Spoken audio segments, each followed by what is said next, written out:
Assalamualaikum. My name is Usma Gul, registration number 20TE14. In the previous video, I explained the morphological operations in image processing theoretically, and in this video, I am going to explain the morphological operations in image processing mathematically.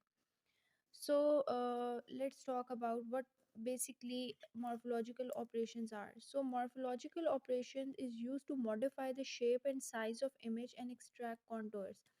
Whenever जब भी हमें अपनी image को की size या shape को modify करना है, then we use these operations. Basically इनका पर्पस ही मॉडिफिकेशन का होता है कि ये एक इमेज को की शेप को और साइज को मॉडिफाई कर देती है, और हमारे पास इस one more thing is that it extract contours. It consist of image and structuring element. एक बाइनरी इमेज होती है हमारे पास, एक बाइनरी इमेज होगी और उसके साथ स्ट्रक्चरिंग एक एलिमेंट होगा। The both combination of these will form a morphological operations. हमारे पास डिफरेंट हैं, एक है translation, rotation, erosion, dilation and hit और miss transform. As we know कि ट्रांसलेशन हम लोग पहले भी पढ़ चुके हैं कोर्स में। ट्रांसलेशन में जस्ट हमारे पास ये होता है कि हम अपनी जो इमेज होती है, बाइनरी इमेज, उसको मूव करवा रहे होते हैं, या तो एक्स एक्सिस पे मूव करवा रहे होते हैं या वाई एक्सिस पे। अभी ये one X axis and one Y axis पे है। अब हमने जब इसको ट्रांसलेट करवाया, translation basically change in position होती है। तो चेंज इन पोजीशन बेसिकली हमारे पास ट्रांसलेशन कहलाती है। सो इस केस में हम लोगों ने इसको एक्स एक्सिस पे मूव करवाया, वाई एक्सिस पे मूव करवाया, और हमने इसको वन फैक्टर मूव करवाया। तो अब अगर वो वन पे था तो वो टू पे, अगर मैं टू पे करवाती इसको x+2 y+2, तो वो हमारे पास थ्री पे आ जाती है हमारे पास इमेज। रिफ्लेक्शन, रिफ्लेक्शन हमारे पास ये होती है कि हमने अपनी इमेज को 180 डिग्री पे रोटेट करवाना है। तो ये मेरे पास बाइनरी इमेज है, और जब मैं इसको 180 डिग्री पे रोटेट करवाऊंगी तो मेरे पास कुछ इस तरीके से रिफ्लेक्ट होके इमेज आ जाएगी। अब अगर हम बात करें इरोजन की, तो इरोजन का सिंबल ये होता है। इरोजन बेसिकली इस तरीके से इसकी हम इसको डिनोट करते हैं, और इरोजन में बेसिकली हमारे पास इमेज की श्रिंकिंग हो रही होती है। अगर मैं इसको सिंपल टर्म्स में कहूँ तो shrinking of image is known as erosion. और इसमें अगेन जैसे हमने डिस्कस किए थे कि बाइनरी इमेज होती है और एक हमारे पास स्कैटरिंग मैट्रिक्स होता है।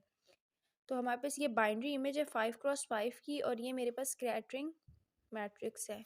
अब मैंने इसका एक सेंटर एलिमेंट ले लिया, या मैंने इसको टारगेट एलिमेंट ले लिया 1। अब मैं इस 1 को इमेज के हर एलिमेंट पे या हर पिक्सल पे मैं इसको जो है वो मूव करवाऊंगी, रो वाइज भी, कॉलम वाइज भी।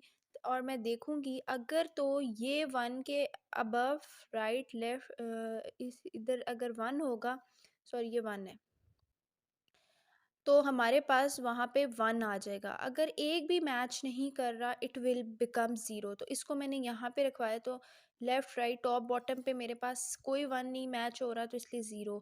सिमिलरली हेयर सारे 1s मैच होने चाहिए। अब इधर मैंने अगर जब 1 प्लेस करवाया तो ऊपर, लेफ़्ट, राइट और डाउन पे 1 आ रहा है, लेकिन लेफ़्ट, राइट और टॉप पे नहीं आ रहा, इसलिए 0। बेसिकली अब ये सारे मैंने करवाए। इस पॉइंट पे अगर मैंने रखा अपना एलिमेंट, तो टॉप, बॉटम, लेफ़्ट, राइट पे हम मेरे पास 1 आ रहा है, तो इसलिए इस प्लेस पे सिर्फ 1 आएगा, बाकी हर जगह 0 हो जाएगा।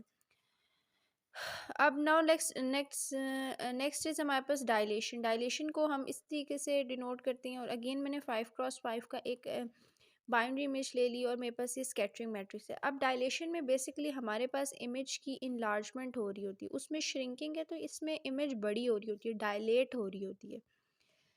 तो अब इसमें यह है कि हमने इस एलिमेंट को हर जगह इमेज के पिक्सल्स पे मूव करवाया, और कोई एक 1 भी मैच हो रहा, वहाँ पे 1 लिख दिया।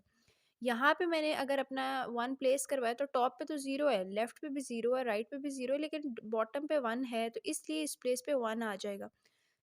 सिमिलरली ये सारी इमेजेस पे मैंने किया, तो मेरे पास इस तरीके का कुछ रिजल्ट आएगा।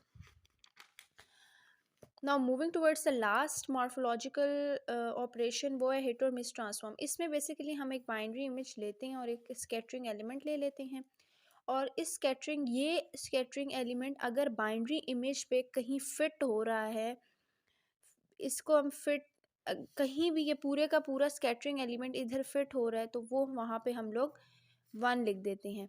तो इसको मैं अगेन रीड्रॉ करती हूँ।